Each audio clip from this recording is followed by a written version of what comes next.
नमस्कार,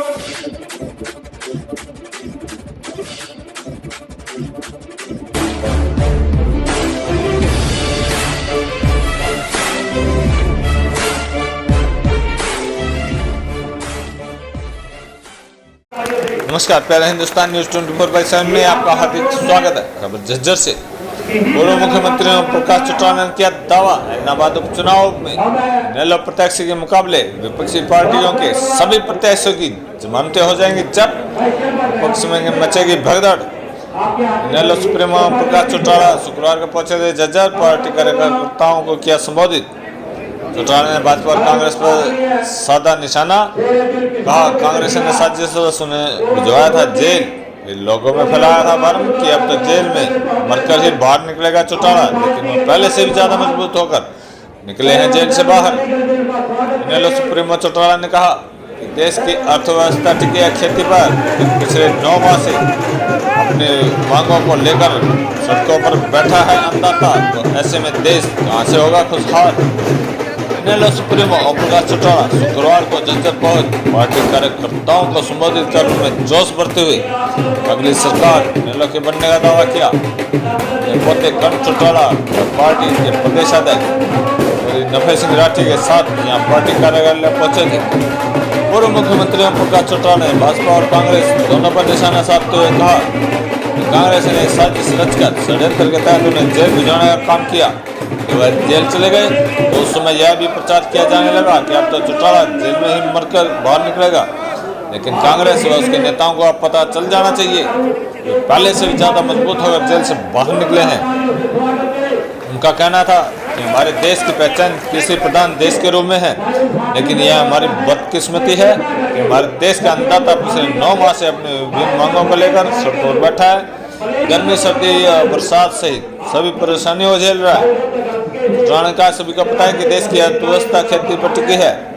हमारा खुशहाल किसान होगा तो देश भी मालामाल होगा, लेकिन यदि किसान ही कंगाल होगा तो देश कहां से मालामाल होगा। कार्यकर्ताओं की तालियों की गड़गड़ाहट के बीच चौटाला ने सत्ताधारी भाजपा पर ऐलनाबाद चुनाव से भागने का आरोप लगाया। कहना था कि बहानेबाजी कर भाजपा चुनाव टाल रही है, लेकिन मैं ये कहता हूँ जिस दिन ऐलनाबाद का उपचुनाव होगा उसके बाद जब परिणाम आएगा तो इनेलो प्रत्याशी के मुकाबले सभी विपक्षी पार्टियों के प्रत्याशियों की जमानतें जब्त हो जाएंगी। उन्होंने यह भी कहा कि इनेलो के चुनाव जीतते ही विपक्ष में भगदड़ मचेगी। झज्जर से संतोष सैनी की रिपोर्ट।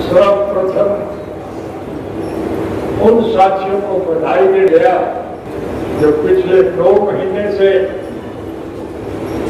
गर्मी, सर्दी और बारिश की परवाह किए बगैर भूखे प्यासे किसान के अधिकारों के लिए संघर्ष में जुड़ रहे हैं। मैं जब उनको बधाई दे रहा था तो मैंने गौर से देखा उस संघर्ष में 36 बिरादरी के लोग बैठे थे। हिंदू, मुस्लिम, सिख, ईसाई, हरिजन, बैकवर्ड, व्यापारी, कर्मचारी, कारखानेदार, मजदूर, किसान और कमेरा सभी लोग इस सरकार का अंत करने का निर्णय लेकर के संघर्ष में जुट रहे। राजनीति में बदलाव आएगा। कमेरे इस देश के राजभाग के मालिक होंगे और लुटेरे जेल की सलाखों के पीछे बंद हो जाए। हमने 3610 लोगों को रोजगार दिया, कम नौकरी दी। जिन युवकों को हमने रोजगार दिया, नौकरी दी, उनकी तो प्रमोशन हो गई, तरक्की हो गई। और मुझे 10 साल की बजाय 10.5 साल देरी करना। आपको सुनकर के हैरान हो गई, जिन्होंने परंपरा को भी तोड़ दिया। जो लोग अदालत में जाकर दरख्वास्त देते हैं, शिकायत करते हैं, उनकी सुनाई होती है, यहाँ उल्टा काम हुआ। जिस व्यक्ति ने हमारे खिलाफ शिकायत की थी उसको भी हमारे बराबर 10 साल की सजा हुई है। ये कई है तो देश माला माल है, और अगर किसान कंगाल है तो देश का बुरा हाल है।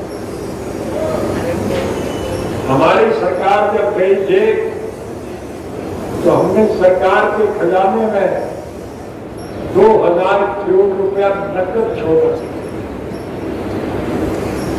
और आज हरियाणा सरकार के स्तर पर 2.5 लाख करोड़ से भी अधिक तक देश की अर्थव्यवस्था कर रहा है। सारी सीमाएं टूट चुकी। आज इस देश का हर नागरिक दुखी है।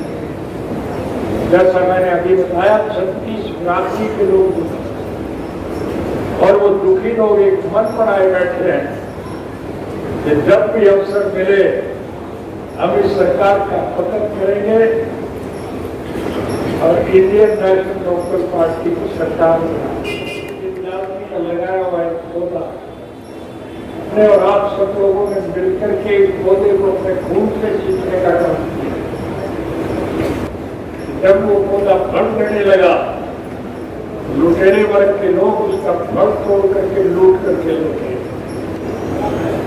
जो लोग गुमराह हो गए, रास्ता भटक गए, जो बरगला दिए गए, बहका दिए गए, या कोई स्वार्थ के बदलेबोध आपको छोड़ करके चले गए, वह बहुत दुखी और परेशान, उन्हें पुरस्कार के पार्टी में शामिल करने का काम। संगठन को मजबूत बनाओ, और संगठन जब मजबूत होगा तो निश्चित रूप से आपकी सरकार पर अच्छे काम किए हैं, भविष्य में उससे भी ज्यादा अच्छे काम करेंगे, ये मैं आपको वायदा। सरकार बनाने के बाद सबसे पहली घोषणा की थी कि मुख्यमंत्री निवास पर जो कोई आकर के दरख्वास्त देगा उसको सारी सुविधा दी। मैंने लोगों से पूछा इस खिड़की पर कोई है नहीं, तब लोगों ने कहा कि क्या करें लोग आके, अगर कोई भूला भटका किसी काम के लिए आता है तो फिर पुलिस के द्वारा उन्हें फेंक करके दूर भगा दिया जाता है। अगर कभी सरकार बनाने का अवसर मिला तो हम इस नीति को बदलेंगे। प्रजातांत्रिक प्रणाली में जनता के सहयोग और समर्थन से सरकारें बनती हैं, और फिर चुनी हुई सरकार की जिम्मेदारी होती है कि वो जनहित के कामों में रुचि ले, लोगों की मूलभूत जरूरियात पूरी, रोजी रोटी, कपड़ा, मकान, शिक्षा और स्वास्थ्य का प्रबंध सरकारी तौर पर किया जाए। आज की नालायक सरकारें सुविधा देने की बजाय आज सबसे ज्यादा सुविधा प्रदान से वायदा करके जा रहा है। हमने अतीत में जब हमारी सरकार बनी थी तो उस नीति को हमने बदल दिया। कार लोगों के पास जाती थी कि नहीं जाती? मैं आपके जिला के गांव में गया था कि नहीं गया, और गांव के लोगों ने जो मांग थी वो पूरी की गई थी कि नहीं की गई? कुछ ऐसी मांगे भी थी जो लोगों ने नहीं मांगी थी, लेकिन व्यवहारिक ज्ञान के आधार पर हम उन मांगों को पूरा करना जरूरी समझते हैं। हमने मैं आपसे वायदा करके जा रहा हूँ कि हम 36 जात के लाखों युवकों को नौकरी देंगे, शायद बाद में मुझे बात ही पूछना पड़ेगा। 25 तारीख को स्वर्गीय चौधरी देवीलाल जी के पवित्र जन्म दिवस पर जींद जाना है, और जींद की उस सभा में इस भारत वर्ष के हर सूबे के विपक्ष के अग्रणी नेता वहां पर मौजूद हैं। ऐलनाबाद का चुनाव इस बात का प्रमाण होगा। ऐलनाबाद के उपचुनाव में इंडियन नेशनल लोकल पार्टी का प्रत्याशी के मुकाबले में जितने लोग चुनाव मैदान में उतरेंगे उन सब की जमानत जब्त होगी। आपका प्रत्याशी भारी होने से मिलेगा, और जब आपका प्रत्याशी भारी मतों से विजयी होगा तो फिर इस सरकार में भगदड़ मच जाएगी, गठबंधन टूट जाएंगे। प्रेस के साथियों से मैं खास तौर से कहूंगा, मुख्य अभियान आया था कि हमारा गठबंधन पति पत्नी जैसा है। अब उनसे ये तो पूछो कि इसके मायने क्या है, पति कौन है, पत्नी कौन है, ये सोच है। ये बयान देते वक्त संकोच नहीं करते, जो सीमा है वही कहते हैं। आज ये लोगों को लाठी और डंडे से दबाने का प्रयास है, जगह जगह रास्ते रोके जाते हैं।